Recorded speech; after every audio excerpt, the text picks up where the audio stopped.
We're on the doorstep of a huge high school football weekend. We'll get you ready in Minnesota. We'll head to Fergus and Hawley. Plus, the World Series is even up. Hot Mike starts now. Hot Mike with Dom Izzo. Really? Really, Dom? No. I like what Dom's doing. Okay. Dom Izzo. Jeez, come on, Dom. What do you think I am, a magician? Yeah, I'm fired up, Dom. What else could I say? Absolutely. I was great to get on the field, and then Dom came up to me, and I'm trying to walk away from me. I just wanted to enjoy myself out there. Hot Mike. Great job. There's got to be some kind of intelligent question about something. Izzo. Coach Dom Izzo, WDAY in Fargo, North Dakota. Can you give me a layup or something? Hot Mike. Presented by Northwestern Mutual. That program is second to none. On the networks of WDAY. You know, if it's not about sports, I find it very hard to concentrate. Here's Dom Izzo. Good Wednesday morning. Welcome to the We're That Close edition of Hot Mike on WDAY Extra. KSFL, good morning everybody in Sioux Falls, KMBN in Western South Dakota, and Inforum.com. Happy Hump Day, everybody. That is that bright yellow orb in the sun, in the sky, apparently the sun. I messed it up. But apparently the sun is back out after it's been gray day after gray day. Looks like it's going to be beautiful. We are actually watching the forecast for Friday. I can tell you, my son has never cared about the weather more than he does for Friday. And as I've gotten older, I've figured that out as well for Halloween, knowing we're heading out in the elements no matter what. Rain, wind, snow, sleet, sun. I don't know what we're going to get, but he's fervently been asking me, Dad, what's the weather going to be like? Dad, what we got for weather? What do you think? All I know is bundling up probably is the best plan for Friday. And full tease ahead that, of course, our candy rankings come out on Friday as well. Anxiously looking forward to that. And with that, we say good morning and welcome to our show here on a Wednesday, the final Wednesday of the month. I am Dom Izzo, host of said show, and welcome to our show today on a busy one. I mentioned we're on the doorstep of a great football weekend. It starts tomorrow here at the Fargo Dome. If you're looking for games in the middle of the day, well, the Dome has got you all set for Thursday and Friday. Minnesota Section Championship games, 4 of them on Thursday, 5 on Friday. We'll bring you 6 of those games over the next couple of days on WDAY 2, starting tomorrow with the first game at 11:30, and then Friday we'll be with you from 10 a.m. in the morning to basically 10:30 at night on Friday with 5 different section champions being crowned. So it's going to be a dynamite couple of days. We're going to get you ready for it here on our show today, including the old friends set to meet for the 8AA championship, Barnesville and Hawley. You can set your watch almost to these two teams playing in the section championship. It's going to happen again. We'll preview that coming up later on in our show this morning. We'll also check in the World Series for the first time in 3 years. Is going to go to at least 6 games after the Blue Jays won last night over the Dodgers. We'll show you that. Again, it's Bison Media Zone Wednesday, so we'll get you ready for Youngstown State. Mike McFeely will join me coming up at about 10:30 this morning to preview that, chat some other things going around the conference as well, as we now are on the doorstep of November football. That begins officially on Saturday. Looking forward to that. That's coming up later on in the show. Speaking of the Bison, head coach Tim Polasek had his weekly press conference yesterday. Pretty newsy day out of it. Injury concerns are mounting for the Bison, specifically on defense. We're going to chat about that coming up at about 10:30. With Youngstown State coming to town. And for UND fans, they know exactly what I'm talking about with the concern with the Penguins as their quarterback in Bo Brungard. Youngstown is a team, frankly, we have been disconnected from for the last couple of years. The Penguins have been off the schedule for the last 2 seasons for North Dakota State. Bison did not play them in 2023 or 24. So the last time we saw them was 22, and that was a different time for YSU football after they were still trying to get their feet underneath them with Doug Phillips as head coach. They bubbled up and had a really nice year in 2023. They won 8 games that year, won a playoff game, lost to Villanova, in the second round of the tournament, in a game I think a lot of us picked them to win, myself included. Then ravaged through the portal. They lost a ton of guys after the 23 season. Last year they only won 4 football games. One of them was against North Dakota, an overtime win over UND. But they found their quarterback, and a young man, as I mentioned, in Brungard, who has tore up defenses this season. South Dakota State found out the hard way. The Jackrabbits needed a furious second-half comeback to win in Youngstown a couple weeks ago. UND got up 28 rip on these guys, but Brungard still put up big numbers, and that's the challenge for the Bison defense beginning early in the game on Saturday. I asked Tim Polisic about that. You're going to hear his thoughts on Brungard and a couple other big topics out of the game. Here's some highlights from his press conference from yesterday. Jordan Lynch was the first guy that came to my mind, and actually one of my very first notes. I mean, I started with their explosive tape. Then I moved to their completion tape. Is it Tommy Mellott-ish? I think they do a little bit more in the drop-back pass game. Jordan Lynch, 2013 season Jordan Lynch would be the best comparison. And there's a little bit of – Jordan was stronger for sure. He was 220. There's some size comparables there. I mean, I'm not sure this guy's, 5'11", 6 foot. Who cares? This guy's a ball-playing fool. If I was recruiting him and I was basing off the film I'd write, the first note would be ball-playing fool. We got to have this guy somewhere on the team. I mean, he would start for most of our league at safety. Good player. Is he more dangerous running or throwing? Well, running. Anytime you have the combination, I mean, that's where I start to get a little bit antsy because of the out of the pocket, the scrambles. Do you have to spy? Some of the questions that Ross, asked last week, how do you do it, right? Are you going to kick a guy out there and spy him and play in the low hole? Are you going to be able to rush? Like that's one of the keys to the game, I think, is can we rush him but keep him also in front of us? How do you condense and squeeze him in there and get some sacks late opposed to everybody just ripping and running? The next thing you know, you create some scramble lanes. He's a good player. Tim, how did Ryan Babbitt's grade out, and considering you threw him in a game that's not in a critical spot in the game on Saturday? No, he did great. I mean, it's not just Ryan being out there at left tackle. It's also the combination of Bo going to left guard. That touchdown run by Barica, Bo reached a 3 up, and that's not easy to do down there in bare front. Both guards are covered in the center. Someone's got to win a man block. Well, Bo scooped it up, and there's, big boy Ryan just knocking down that side, and there's a good enough crease in there. Technique stuff, but that's O-line. They never grade out very good technique-wise because you just pick at it. But he was really good, near perfect in assignments. It was unfortunate he's the guy that gets credited for the sack given up. That's just not the case. Cole's got to make a much better decision in the quick game. We cannot climb the pocket. And so I thought he played really well. It was somewhere around 28 or 27 reps. Our plan moving forward for him is to play 4 or 5 series a game, and that's going to position him to not only be in a battle next year, but it's going to position him really well to capitalize on his opportunities moving forward. And our O-line, this is a team thing, and we're looking and we're digging for every way possible to be better. And that would not be fair to the kids if we weren't continuing to do that. There's some really good freshmen out there that are doing some really good things that we got to take a hard look at down the road. Starting at 2? Would you envision? Well, now that's kind of a competition thing. What's the best 5 combination? And yeah, there's no hard feelings around here. I love each and every person in that locker room. But when it comes down to winning and doing what's best for the team, there is no seniority and there is no this ain't fair stuff. The best players play, and the people that can move the program forward and best position us to win right now, that's what we're going to do. So what is the logic behind not just putting Babbitts at left guard? Why? We tried the left guard thing. Okay, I was wrong in predicting that he had a chance to start at left guard. He should have been a left tackle from day one based on his athletic ability. That's the logic. There's a lot of people inside. Okay, the triangles are much different, right? If a tackle blocks the DN the whole game, he would grade out 90% accurate on assignment. That's the logic. And if you got an athlete, you move him out there, you get on Gilligan's Island, you say, me and you, baby, all night.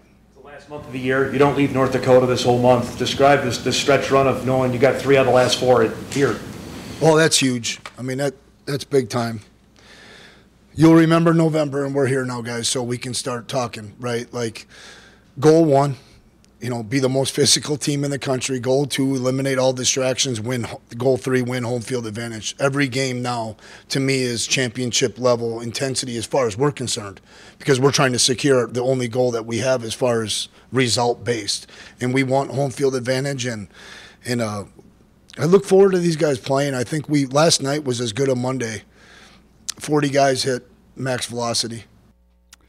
So there's a couple things out of that the Babbitts conversation went in a completely different direction than I was anticipating. I'm just curious on what they saw and going forward. I think we talked about this in August when we were the first to report that he was getting first-team reps in the second week of fall camp, that there is something happening here. And to project ahead, let's talk 2026 just for 30 seconds here, that you're going to have Ryan Babbitts as your left tackle and Bo Johnson likely as your right tackle next season, which are two mammoth humans at that spot. And you have Empey.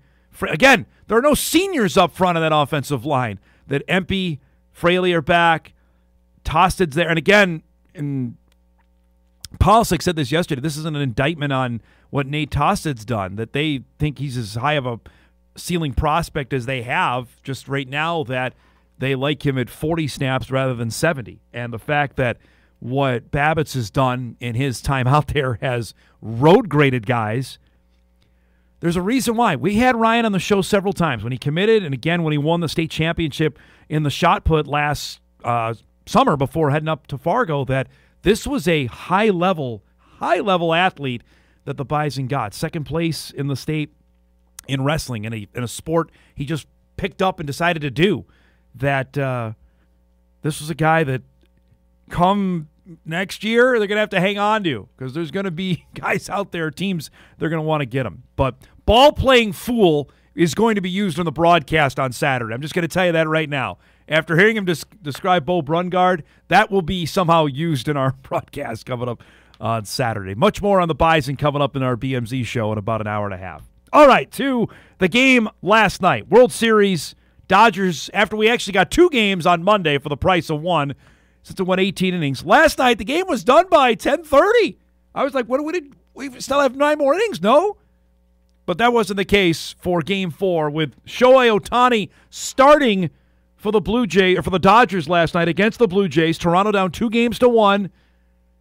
That was the backdrop for Game 4, and nobody gave the Blue Jays the memo that they were supposed to just roll over after getting beat in Game 3, because Vladimir Guerrero Jr. keeps hitting bombs off Ohtani in the top of the third after the Dodgers got the first run. It's a 2-1 Blue Jays lead. Now, Ohtani's doing double duty last night. I don't know if the effects got to him at the plate. Was 0 for 3. On the mound, after a shaky start, brilliant in the fourth. That is a nasty curve. Another one there. He struck out the side in the fourth inning, part of a 6-strikeout night on the mound. Blue Jays got to the Dodger bullpen in the 7th. This opposite field hitting from Andres Jimenez will get Dalton Varsho to come in to score, make it a 3-1 Blue Jay lead. Ty France even got an RBI, former Twin great, make it a 4-1 game. Here's Bo Bichette lacing one to left. He's back healthy.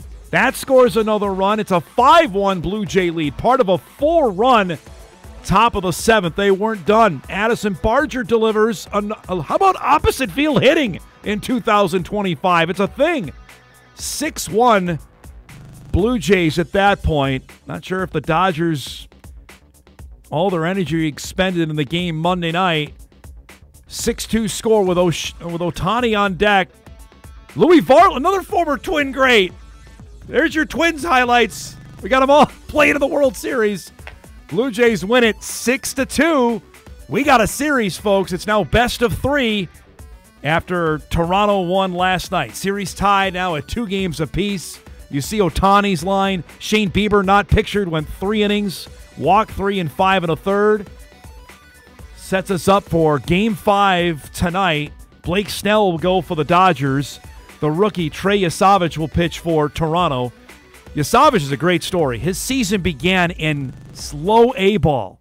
Single A balls where he began his season. Now he's pitching in Game 5 of the World Series, his second start, knowing full well we're going back to Toronto no matter what. Whoever wins tonight will have a chance to win the World Series on Friday night back at Skydome, which will be rocking for Game 6 no matter what happens here. But that was a really nice win for the Blue Jays last night. We have a packed show coming up for you here. I mentioned it's a high school football Wednesday spectacular. In a few minutes, our guy Drew Trafton will join us to gloat on his Grizz getting to 8-0 and now in the conversation of a top 2 seed with 4 games to go in the regular season. We'll chat about that coming up in just a few minutes. At 9:35, Fergus Falls head football coach Chris Grabowska will join us. The Otters are ready for the 8-4A championship game on Friday night. They've got Becker in a matchup there. We'll preview that coming up at 9:35. And at 10 o'clock, longtime friend of the show, Peter Natz, will join us as the Nuggets get set for a matchup with Barnesville for the 8-2A championship, a game you'll see on WDAY2 coming up on Friday night. So an action-packed show here for us on this Wednesday. And again, our BMZ show coming up at 10:30 as well. So we're off and rolling. We'll take our first break. We come back. Montana rolling. Where should the Grizz be ranked? Can they get a top 2 seed? We'll discuss that when Hot Mike returns after this.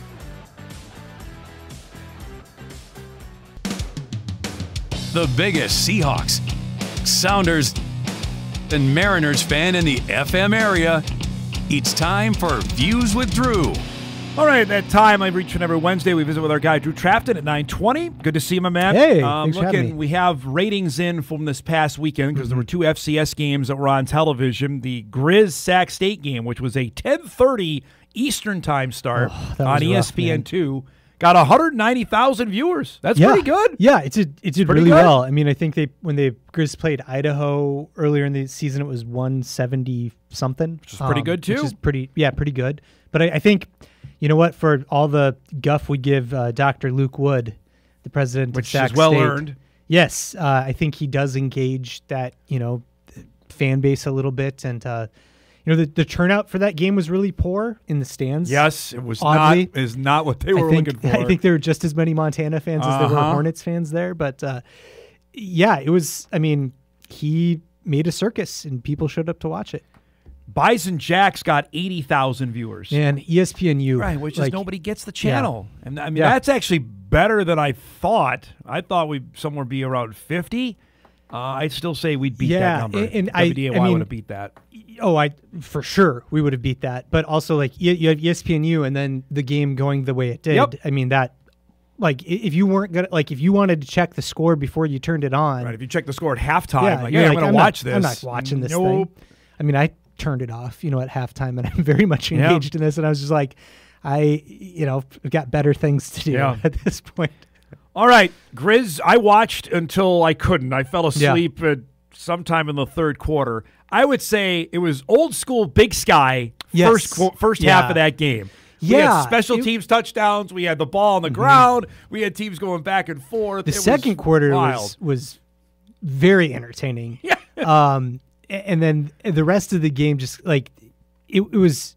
I think the scoreboard is misleading in that game. I think Montana just steamrolled them. Yes, I would agree with that. And they took their foot off the gas. I mean, it was a 2-touchdown win, and it was not that close. Yeah, and I mean, Sac State got a touchdown with 12 seconds left or something, but it was even before that. It was just this guy's a problem. And getting him Wortham in space. Again, for Bison fans, they saw this. The Bison fans saw him playing at Eastern Washington at US Bank Stadium in 2023. He's become, I don't know, X Factors. I hate that cliche, but look at him get loose, and he can't tackle the guy. The Grizzlies without him this year, 6-2 at this point. 5-3. I mean, offensively be very average. Yes, very, very pedestrian, and he is a difference maker, capital D, capital M, period. He is huge for that team. Is it Junior Bergen-esque kind of deal? Oh, yeah. I mean, I think he's wearing his number. And I think that they were Junior wore 5. Oh, I thought he was 6. No. Okay. My favorite Grizzly of all time. I should know better. I think they brought him in thinking he was going to fill that void, but he's playing, I think, even a more magnified role in the offense than Junior did. Junior was they're versatile in the same way, right? Junior could throw, Wortham can throw. Yep. They've got that explosive speed. Certainly have that. The X factor for me with Junior Bergen is just he was just such an unnaturally gifted returner. And that takes nothing away from Wortham, who's also very dynamic in that regard. But Junior had Barry Sanders level awareness of the field. when he was returning a kick, and it was just so fun to watch. So now 8-0. I mean, you get that one checked off. We talked about this way back in August, when laying out the season schedule for them, that, okay, that was one that potentially. Now it's basically the Brawl of the Wild game. Yeah. That's where it at least for me, it boils down to that. Exactly. When I was thinking about that before we came in, I was like, okay, where were the trip spots? And, we've passed them. And so now, you're kind of like barreling down unless they really. Well, so this weekend is intriguing because the stat line is they haven't won in Ogden since 2012. Weber's always been tough. Yeah, Weber's a tough place for them to play. They don't play. They lost a playoff game there. I remember. And it's not like they play poorly there necessarily. It's just that Weber had some good teams those years that we were there for sure, and they but it is a tough spot. One of the trickier spots in the Big Sky for sure. I don't see them losing. Weber State. Weber's has a really good game environment sometimes, and sometimes they don't. and this year it's not so much on the game environment. And so I think that I feel good about Montana going in there. This Montana team I went from I had so many doubts at the beginning of the year. Yeah. And I still have those doubts on the defensive side of the ball, and they're substantial, but I don't think any of those doubts would, in my mind, be a hurdle to them getting to at least a quarterfinal. So I look at that seeding-wise now. If the Bison, let's just say the Bison win out, which is not, it's way easier said than done because the game in Grand Forks is looming there. Mm-hmm.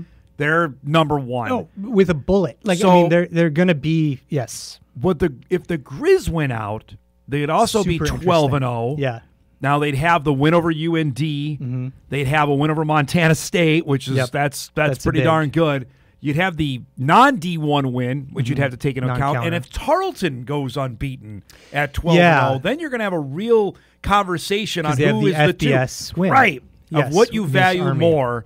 Do you value more rank wins? Because the Grizz would have two of the better ones, and Tarleton would have the FBS win. That's Sam Herder and I were talking about that on the show Monday. Of what that boiled down to. What I'm curious about with the Grizz wins against UND and hypothetically a Montana State win, both of those would be at home. Yep. And I think. Granted, the Grizz super biased. eight home games. Yes, this exactly. Year, so. Super biased. I think Washington Grizzly is the toughest place to play in the FCS. I think it is. It's like it's a very tough environment. They found that out in 2023. And there are a lot of reasons for that. And so I wonder if that would work against them in this formula where they're like, we're going to give, the Texans the 2 seed and the Grizzlies will be 3. But it's like if from what we've seen, I think it's pretty clear the 2 best conferences are the Missouri Valley and the Big Sky. Yep. The United is not. No, a tough conference. They're got some nice teams in there. I'd like to see some more playoff. They made the playoffs last year. Abilene won a game. Tarleton won a game. Yep. Now the next step is to make the Final 8. Yeah, win a couple games, make it there. Maybe make a semifinal. Yeah. Then it's time but for us Abilene to pay is attention. what. Abilene's 25 in the poll? Yeah, they're 4-4. They have not had a great year. Austin Peay's in that league. They've got an FBS win as well. Tarleton has to play them at the end of the season, so that's a potential trip up there. So there are still games to watch. Yeah, because they play 2 games. Tarleton plays left. Abilene this weekend. Yeah. Yep. So they could make their case, and I would understand if the those FCS would be 2 ranked wins there. Yeah, if they got them. And Montana would have 3 overall in the season, but. They're hoping UND beats the Bison because that only makes the Grizz win look better. Right, and then you're talking about are the Grizz the 1 seed if they win out, and that's like that's tricky too. But I mean the way NDSU's playing. There's this scenario though we're going to have to firmly embrace, and we got rid of regionalization, but the fact of the matter of what you just said. That the best 2 leagues have 5 of the top 8 ranked teams. And they will. So eventually, every year. We're going to see a rematch in the quarters. You're going to see a rematch in the semis. There's no other way around it. No, I don't see it. Yeah, no, and it's like you're going to have to just make those, and we've had some exciting matchups in the past few years in the playoffs where it's like, hey, the marquee game of this playoffs might be in the quarterfinals. It's like that's just something that we don't have a choice in the matter, so you might as well just get pumped up about it. I look at it. You could very well have a Grizz Cats game again. Yeah, in the quarter. Right. Yeah, I mean, Yep. in looking at that, it's like that kind of is, an eye opener, and that would be something though. I'd love to see a. Oh man, I mean that would be really wild to have those two teams. Has that ever match up happened? in- No. Okay, In the playoffs. that's the one thing you're missing in that. Then. Yeah, that would be. I can't even imagine what that would be like.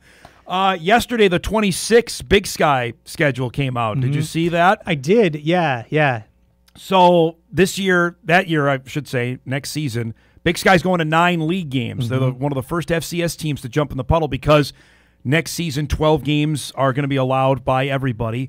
Some are going to schedule more non-conference. The Big Sky said, well, we're going to 13 because Utah Tech and Southern Utah are coming back to the league, that they're going to play 9 league games. And the Grizz will open. Southern Utah is the first game, but that is not a league game. That is a non-conference game, even though it's a conference opponent to start the season. Yeah, it's an interesting schedule. But I look at that schedule and like there was nothing on there that really scared me. So the road games are now.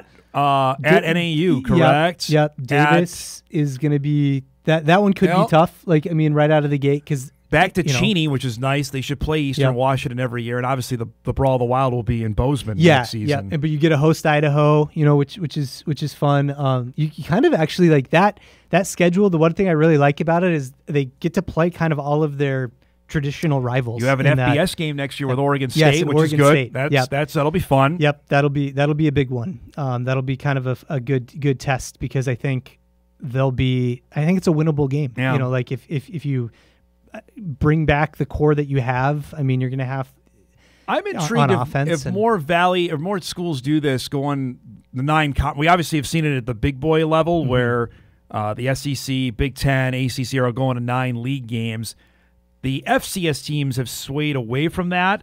The Big Sky is obviously going to go into it. I think the Southland is going to do it as well. I asked the Valley; there was no interest in that. Now, granted, there are 10 teams. That means you'd play everybody. Yeah. You're not missing anybody, which that I do like. I know. I was going to say, I know you're a big proponent of that. I don't think there's any appetite to do that, because I think the Bison and Illinois State were discussing having a non-conference series because that NDSU and Illinois State do not play starting in 27 and 28, which again, that's an opponent you should play all the time. Absolutely. Yeah. The Bison aren't playing Murray this time around. Nobody's missing Yeah, Nobody's missing that. Right, exactly. You know? Like, oh, man, I really wish that Murray State be on the schedule. Can you imagine what that game would look like? No. I've seen it twice over. Yeah. Murray hasn't scored a touchdown against the Bison in 2 times against them. This year especially. Not good. I don't think it gets any better for them. All right, we got to roll. You got a pick here. Blue Jays or the Dodgers now, best of 3. You want the sea to open up and swallow up both of them. Yeah, I'm going to ride with the Blue Jays. Okay. And I was talking with Eric about this back there. It's just they do not strike out. They don't. And they wear you down. And that's like I thought heading into the World Series, the Dodgers were going to steamroll them. But they just, you get to the bullpen and the Dodgers are beatable. They are beatable. And the Blue Jays do what you have to do in the playoffs, right? You have to hit home runs, and your starting pitching has to get you to 5, 6, and they've done it. And they, I think they're going to be a tough out. And with 2 of the 3 games in the Rogers Center, I'll give the edge to the Blue Jays. Yeah, I don't know.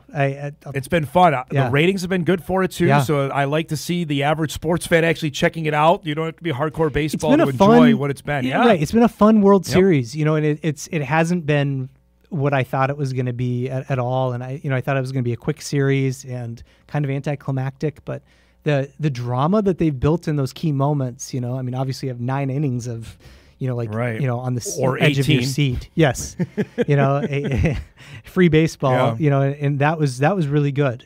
So I'm glad that the sport's getting that sort of shine. Got to see current Seattle Seahawk, former Bison All-American Gray Zabel was at the game. Yeah, sideline. He told me that the old school Seahawk jersey was very popular. The Zabel old school one when they wore it against the Buccaneers. I'm like, well, that was the best uniform matchup the NFL has done in 25 years. I mean, it's a matchup of the century, right? From a jersey standpoint. He's been playing so well, just out of his mind, and he's such a big reason why that team's having success right now, and I'm really happy that he's shining a light on this part of the country. He's a quarterback too. That guy's been all right. He's been okay.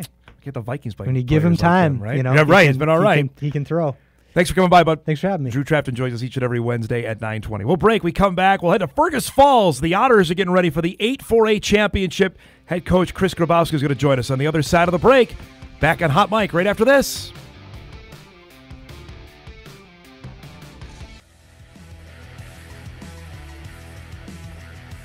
Welcome back, everybody.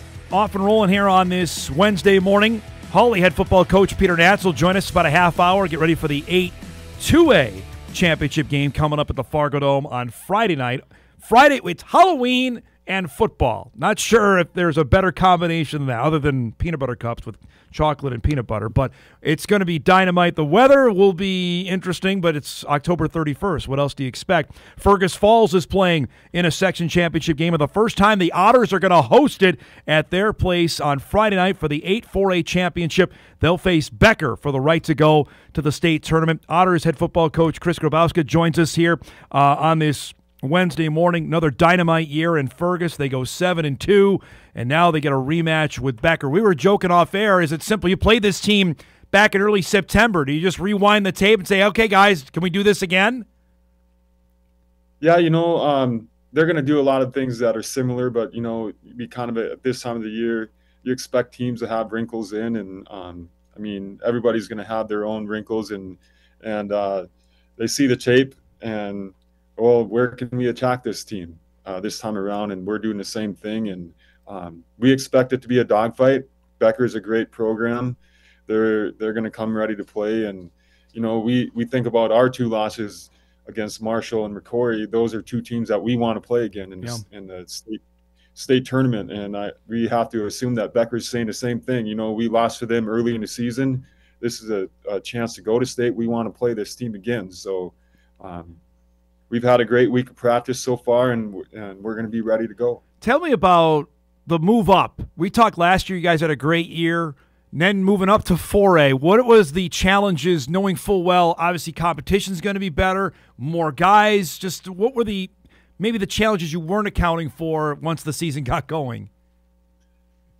Well, 4A is definitely, you're facing bigger schools. So they have more kids on their roster. That's a big challenge that we faced all year. We were thin going in with linemen to begin with, and then we go into the 4A schedule where they got more guys in the trenches than we do. So we kind of knew going in that was going to be an issue, but I'm really proud of our guys, especially on the O&D line. They step in every week in, week out, and they accept the challenge, and they know that they are the lucky few that get to go and get the job done for us. But we also knew that we had depth at the skill positions going into the season, and so that's really benefited us. So we were able to get those guys rest. But our linemen, they have showed up week in and week out and gotten the job done for us too. How often are guys going both ways, Chris? And for your team, is that mandatory? It is at this point. We're still in, kind of trying to build that, get more guys out for football and build the program up still. And it's not a choice right now. These guys have to be Iron Men. We talk about that every week. That the Iron Man mentality. You just gonna have to know that you're gonna have to play every down in football, and our guys love it though. It's a mindset for sure. Is that something they have to embrace as well? Like, hey, this is the way it is. Like, until we have more depth, we're going to need you both offensively and defensively. Yep, it is a mindset they embrace. What high school kid wouldn't want to play every down in football, though? I think that's just kind of, naturally in the minds of football players that play high school. They want to play as much as they can, and our guys are lucky that they get to do it. So it's been fun to watch. Give us a couple highlights of players for your team. And, we were talking off air. You didn't bring back a ton of guys either. So was this season success out of the blue, or did you feel like once we got going, we have a chance to be good? Well, you kind of look as a head coach, you kind of look at your younger guys, at the end of the previous season, and you kind of, we got some athletes here, and I think we could do something with them. And so I'm just really proud of our guys for getting in the weight room in the off season, and showing up to open fields and getting to different like 7-on-7 events and all that stuff. And our kids definitely put in the work over the summer. And going into the season, I kind of thought we had a good chance of maybe repeating some of the success that we've had last year. And that's just kind of always been a mindset as a head coach. We don't want to rebuild, we just want to reload. And our kids embrace that mindset going into this season. Last year, you were playing at the Dome, beat DGF to go to state. I know it's a different team, different class. You're at home. Can you bank on it for the guys coming back of being in the section title game, know what that experience is like? Is that something you can use for Friday night? Oh, I think definitely. It's experience matters, and especially in a game like football, experience does matter. And they've been in some high stakes games before, and I just think of the athletes on this team. They were in going back to last year, they were in a section final football game that they won. Yep. Then they would go to a section final basketball game. They lose to a great Alexandria team. And then they're in a section final. A lot of our kids were on that baseball team that were in a section final that played Hutch, that, they only lost 1-0. So our kids have a lot of big game experience, and we're definitely going to rely on that. And, Becker on the flip side, same thing. They have a lot of experience in big games too. So I expect it to be a great game. It's going to be a dogfight, and it's going to come down to which team makes the fewest mistakes. I know you've came from Minnesota. What have you learned about Dwight Lundeen? He's been coaching for almost 70 years, it seems like, the Becker coach, and what kind of football program you're going to face on Friday night. Yeah, they seem like a football factory for sure. Uh-huh. And got to visit with Dwight a little bit, early when we played him in the early season game, and great guy. He teaches good character values, and he produces a lot of great football players, and definitely a guy that you look up to and respect. And but at the end of the day, we got to put the pads on, and we got to go out in between the lines and get the job done if we want to get this one. So I mentioned off the top of this interview here, it's Halloween on Friday night. I'm sure the guys are going to be amped anyway. Describe it's a different deal with those two things intersecting in a big time football game you have on your home field. Yeah, that's going to be interesting. I think it'd be a fun atmosphere for sure. With Halloween, we get to host it at our field, and I think there's going to be a lot of people at the game. And I think we just look at it as it's an opportunity to play a great game on a fun night of football. What can't get any better, really. I mean, you get to play under the lights Friday night. It's Halloween against a great opponent, so we'll be ready. The anticipation for this, we were talking off air as well. This is something Fergus has never really had. I know Fergus Falls has been a neutral site for teams to come play there. You got a chance to do this. What's it like around town with the anticipation for the game? Well, we got a great community that support all of our sports, and people are definitely excited to host this, and it's different. It's very similar for me. Coaching in Montana, the high seed always hosted all throughout the playoffs. But for our kids and community, it feels a little bit different. But there's definitely excitement, and people are ready to show up and support these kids, and our kids are working hard this week and getting ready to play a great game. All right, I have to ask the mandatory reporter to head football coach question in a big game. Is a quick start necessary? Do you need that in a game like this, or can you stem the tide and let's just go from there? Well, that's something we try to do each week is, start fast.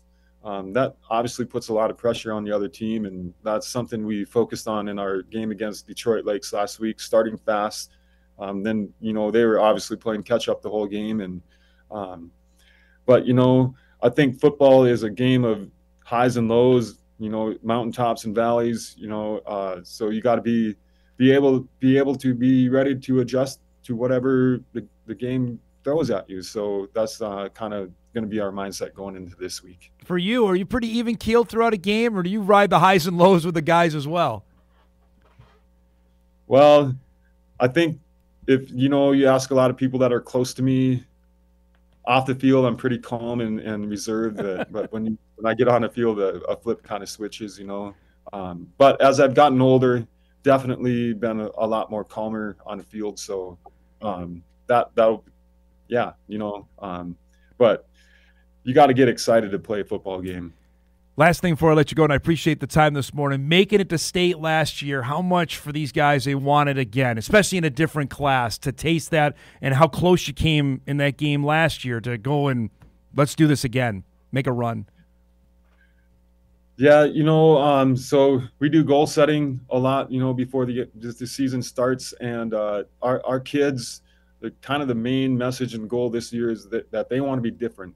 They don't want to be compared to last year's team, and they want to step up and make their own legacy, and that's kind of been our mindset and our goal all year. So, our kids, they're hungry. They're ready to go. They want to be different than, what a badge of honor it would be for them to kind of get this one and say, hey, we won a section championship in 4A. So that's definitely on our kids' minds, and they know what it's going to take, and they're ready to go. All right, so you're going to be busy coaching, but I have to ask, since it's Halloween, do you have a go-to candy? Do you have one that, okay, this is I got to have on Halloween? Well, you kind of mentioned it earlier. You said Reese's Peanut Butter Cups. That's my go-to. There we go. What you can't get anything better. I mean, chocolate and peanut butter, they go well together, so.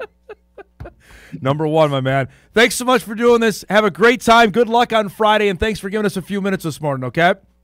You bet. Thanks for having us on. Chris Grabowska, head coach at Fergus Falls. The Otters have a matchup with the Becker Bulldogs coming up on Friday night in Fergus, 7 o'clock for the 8-4A championship. Mentioned earlier, Fergus has hosted neutral site games before. I remember the Spuds played there, forever ago in a section title game. They haven't hosted on their own field with that it's not brand new turf, but it's newer turf. It's good. I remember the old field. That was rough, especially this time of year. But it'll be a great environment. We'll see if they can make it to state in their first year of 4A football. We're overdue for a break. We'll get caught up here. We'll wrap up our first hour. Peter Nats of the Holly Nuggets coming up in hour 2 on a beautiful Wednesday morning. We're back on Hot Mic right after this.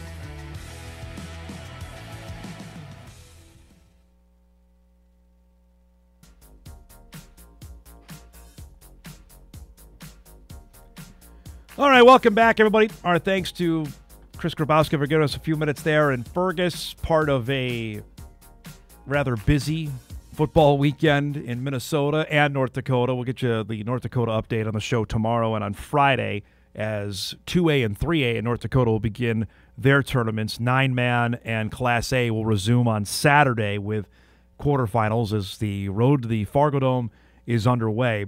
Moorhead will play Friday night against Woodbury in the state 6A tournament, or Minnesota Class 6 tournament, because that's where they're at, because they don't do section tournaments there. The Spuds with a win over Blaine.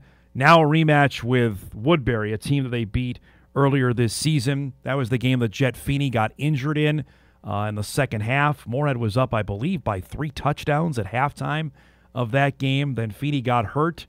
And then it got a heck of a lot more interesting in the second half. Spuds ended up eking that one out and won the game. In fact, I was going back and looking just to verify, and this isn't Moorhead fan line, but I'm going to turn into it for a second. The teams in Moorhead's conference section, because everybody makes the tournament. There are 4 sections of Class 6A football in the state of Minnesota. Who won on Friday? St. Michael Albertville won. Minnetonka won. Edina won. Eden Prairie won. The Spuds won. Maple Grove won. They're up to 6. Who am I forgetting is the 7th? There was another one that won. The only one that lost out of their own region was Wayzata. Everybody else was advancing on. That tells you exactly how tough it was in the regular season. That goes back to making this point back in October when trying to describe what this tournament is that they played the hardest competition on a week-to-week basis. So now when you get to this point, and you're healthy, you can maybe make a run. I firmly expect them to win this game on Friday night. Woodbury's coming in, they're playing well. I think they've won 6 games in a row, but the Spuds are healthy now. Look out. I can see them winning this one. They play either Centennial or Shakopee if they got through here, with a potential date with Maple Grove waiting in the semifinals at U.S. Bank Stadium. Now, they got to play some defense.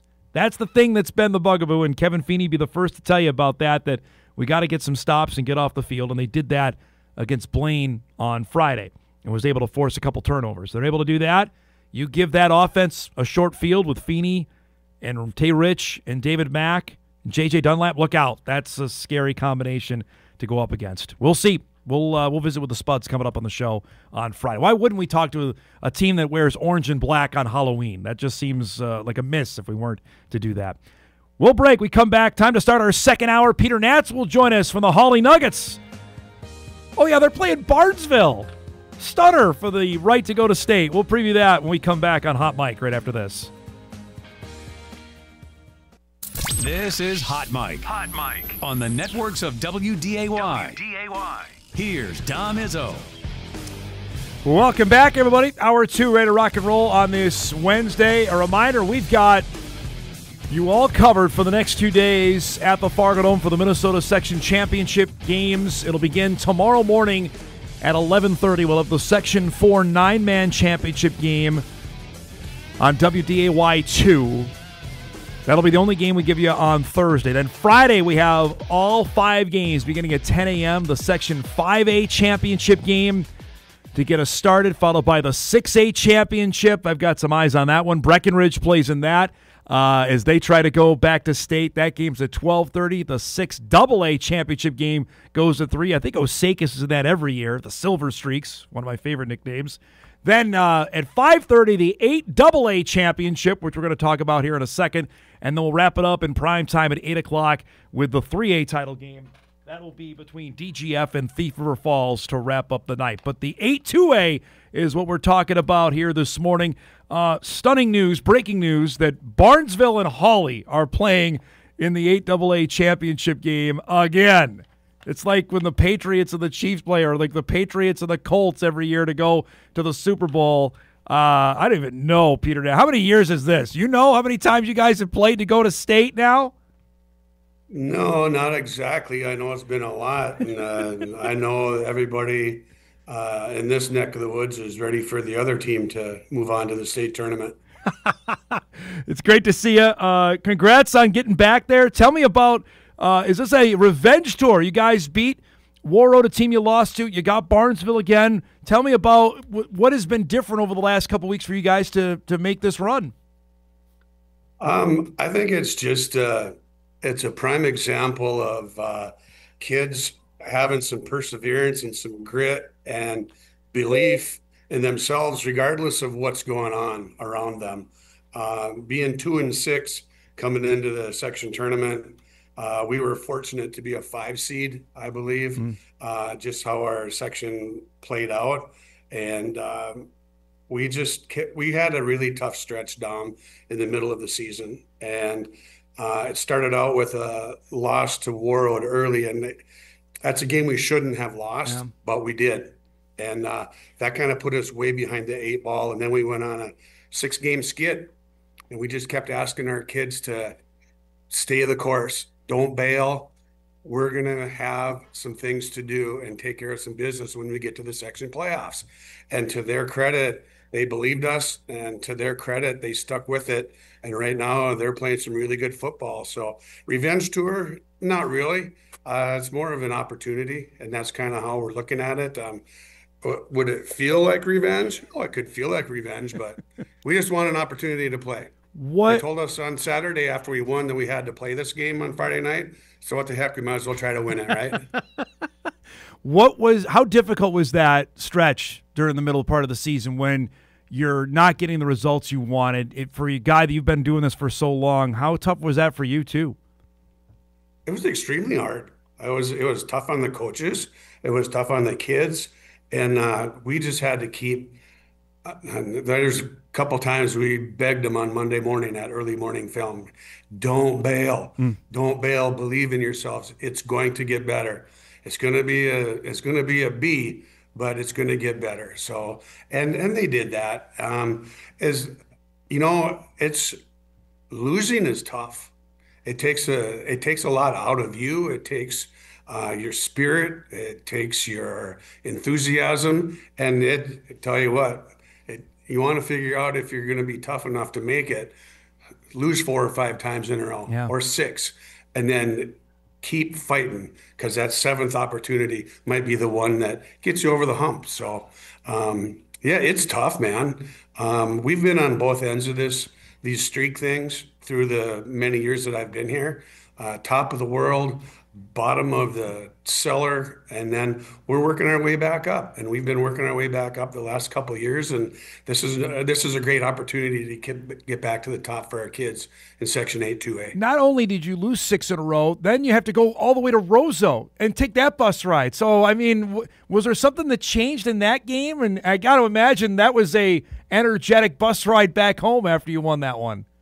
It was. The Roseau game had a lot of energy afterwards, on the way back, and that's what the doctor ordered. We needed to get up there. We played a really good football game, but the thing is about that, we had to turn around in 4 days and go back to World, right. For the playoffs.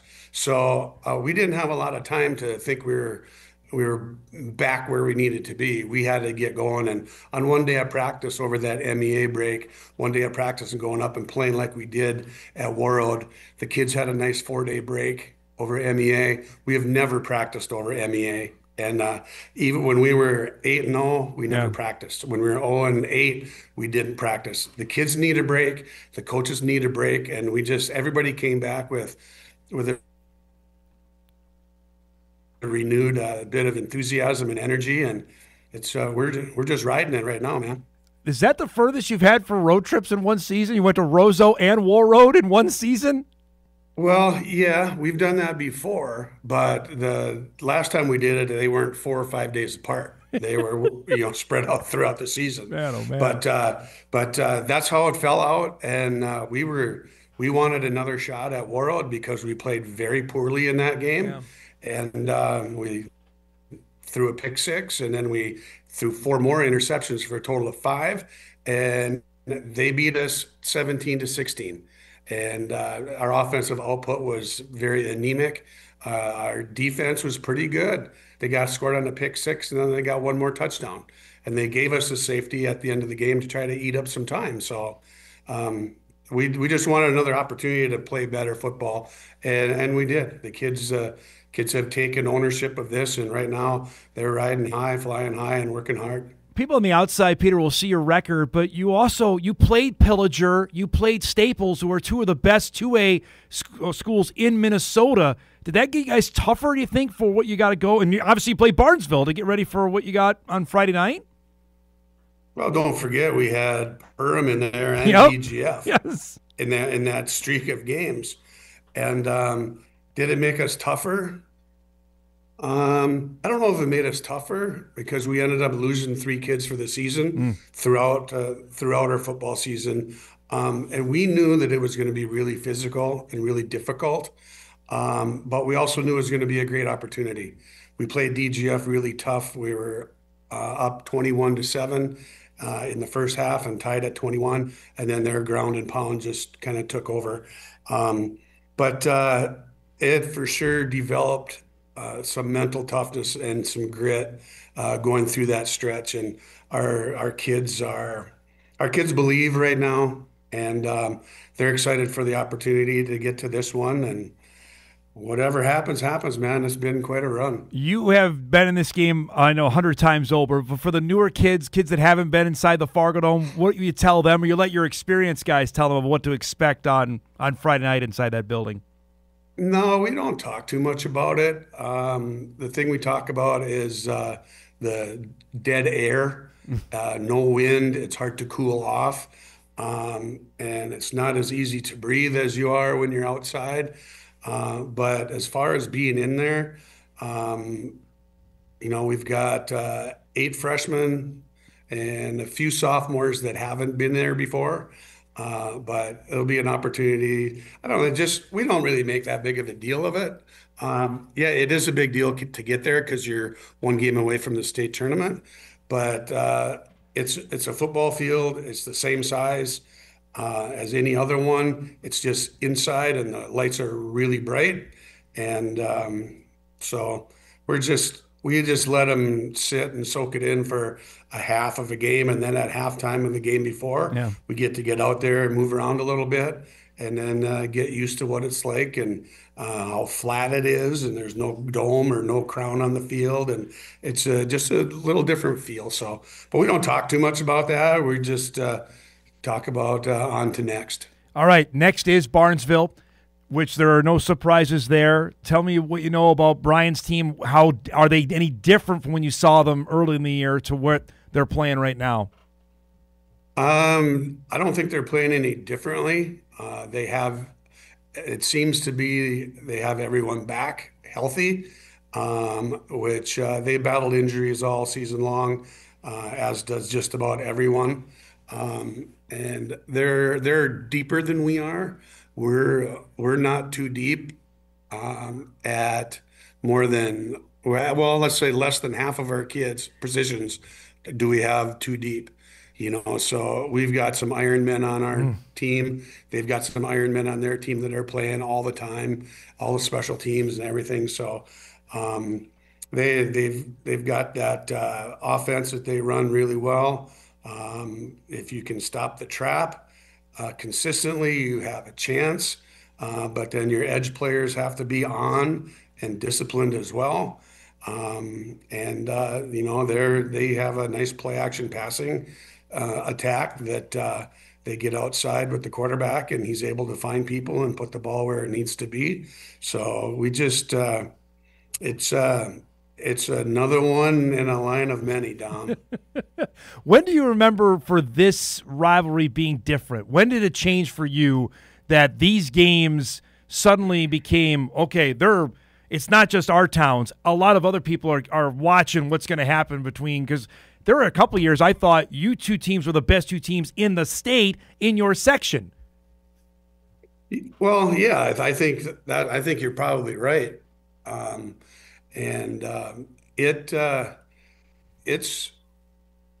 It's a game of interest for the entire area. It has been for quite some time. Yeah. I'd be probably, I want to say, I'm not sure how long it was after Brian Strand got there, but they were struggling mightily, and we would sometimes we would have to put on the brakes not to get 60 points in a game. And Brian came in and really rejuvenated that program. Has an incredible weight program going. The kids believe in him, and they keep coming out and they keep playing. I would say probably 2 years. Probably about the year Michael Strand was a sophomore. Yeah. I'm not very good with names and years and putting those things together. I never have been. It's just all been been a part of it. But by the time Michael was a freshman or sophomore, it didn't start to switch, but they really started to narrow that gap. And that's just good for area football. Yep. When they've had a tremendous run. What are these going for? Is 10th or 11th section championship this week consecutive? And he was in this game several times before that, or they were. It's good for area football. It's good football. Both teams are well coached. Both teams play hard and have grit, and we have great fan bases. And that's about when it really started. I would say right around with Michael, after Brian had been there 5 or 6 years and really built up that strength program where he had a group of 7th graders that bought in, and then they kept going all the way up through their senior year.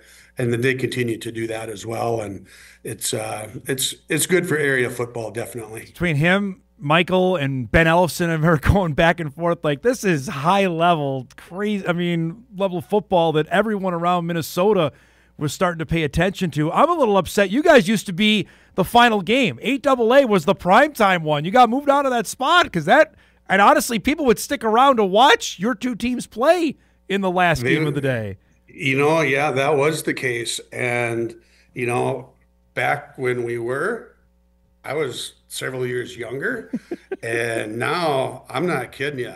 By the time that primetime game gets over, I'm usually in bed long before that. So you're okay with you're okay with that? Great time. I'm not having supper at 4:30 at the home or anything like that. But the 5:30 game is good. You've got and I like it because your kids can decompress after the game too. Win or lose, they can just sit there and soak it in and say, "We were here. We had an opportunity. We played. If we win, let's give her. And if we don't, it's like, you know what? You need to also recognize that you've accomplished something pretty crazy this year, and to not just the way to." I don't know. I was thinking about that today. What do we say when we win? What do we say if we lose?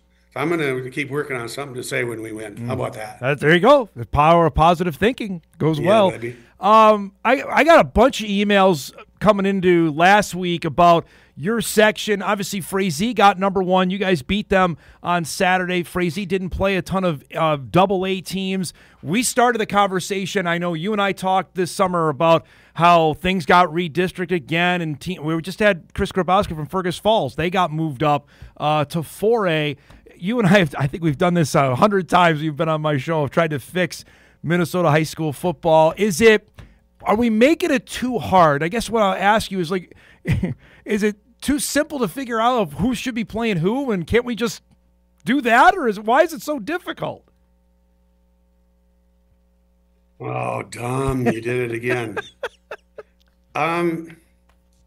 It's the sad thing about it is last year, I don't know if it's sad or not, but the tough thing to figure out is last year it was primarily section football. Yeah. You play your section guys, and it's an easy, pretty much black and white system or program to sort things out at the end for seeding.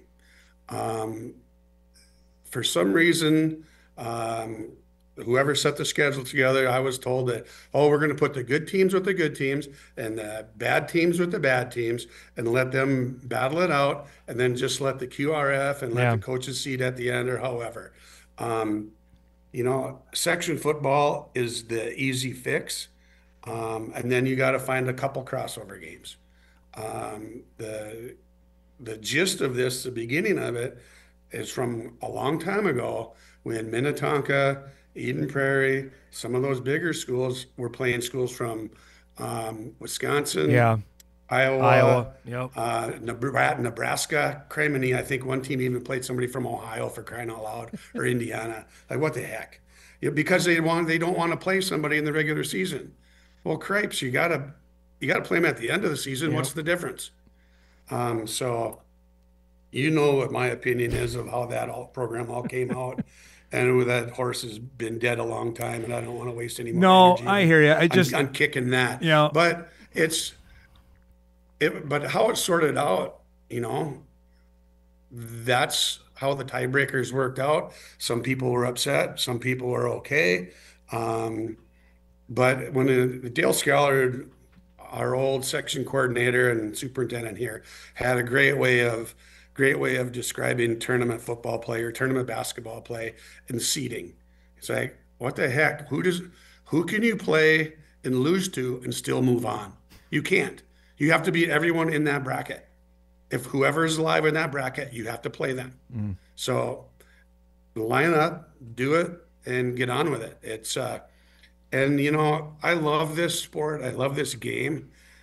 But when you get down to it, it's not my life. It's not who I am. It's one of the things that I do. It's a little thing of what I do, and it is important. But in the grand scheme of things, this world is a big place, Dom, and we're pretty dang small.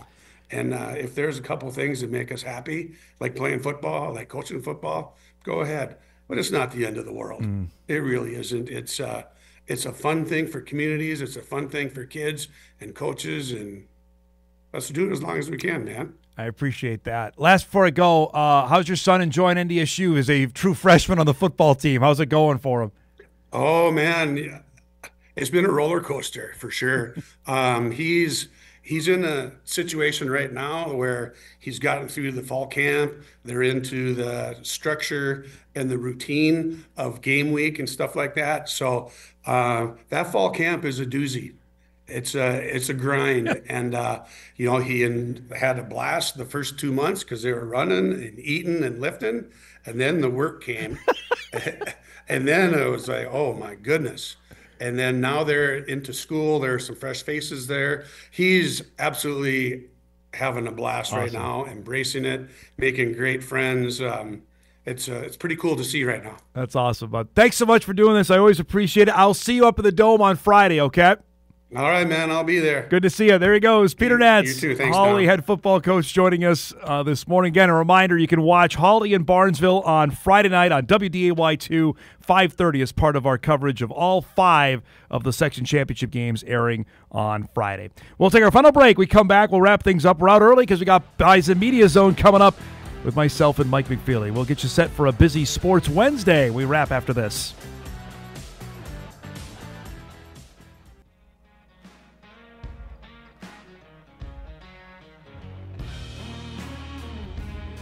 All right, about to get out of here. Tomorrow on the show, Hunter Pinky will join us. Jory Collins, North Dakota State women's basketball head coach, will make his first appearance to get ready. Bison women open the year on Monday at Northern Iowa. A week from Friday, the Bison women have Gonzaga coming to the Shack. We're excited about that.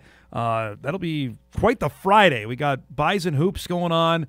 We'll have semifinal football. It'll be a full Friday. That's a week from now on November the 7th. But Jory will be on tomorrow to give us lowdown on his team. The Bison women played Creighton in an exhibition game on Sunday in Sioux Falls. And apparently it was a rather close game. You wouldn't know. There wasn't a box score. There wasn't a video stream. It was at the Pentagon in Sioux Falls. The game happened, but nobody knew about it. Evidently, the game went right down to the wire. Creighton ended up winning by 3, so we'll ask Jory about that. But the Bison women have some expectations. Just visiting with a few people down in Brookings who obviously their women's basketball team hasn't lost a regular season conference game in 3.5 years, that there are some eyes on the Bison. Knowing SDSU, Paige Meyer has finally moved on. Brooklyn Meyer is still there, but Maddie Mathewitz is back for the Jacks. But there's... it's not an opening. Somebody's got to beat them. The Bison haven't beaten the Jacks since 2015, so I'm not going to sit here and say that they are a realistic chance here, but I think there's some eyes on what the Bison women can do in 25-26. So we'll visit with Jory about that coming up on the show tomorrow. Let's get a couple emails in here before we get out. Dom, what's the reason we're not televising the rest of the high school games on Thursday? Is episodes of Murder Comes to Town. I don't know what we have on WDAY2. Really better than watching our local kids play for section championships. Frankly, I'll give you the honest answer as well. I know we tried to negotiate for those games are run by a different section chairperson committee that they did not want to come to terms on a financial package that we were willing to pay. It's about the best way I can say it. So until that changes, these are the games we're going to do. So I think 6 out of the 10 is pretty darn good, and we'll have that for you beginning on Thursday. One more here. Dom, did you hear what Kevin O'Connell had to say yesterday? He was on with Paul Allen. KOC was. They talked extensively on the Carson Wentz deal. I don't know if I still got the question, though, of when they knew the severity of the injury, which obviously happened in London, that were they willing to not play Max Brosmer? I guess obviously maybe we already can insinuate that they weren't, but it just to me seemed coaching malpractice that they kept putting Wentz in the game knowing he was that badly injured. And O'Connell said the doctors told him he can't make it worse. Okay, got it. But he was walking wounded out there. You got to get him off the field. KOC has his full press conference coming up later today. All right, let's do some what to watch before we get out of here.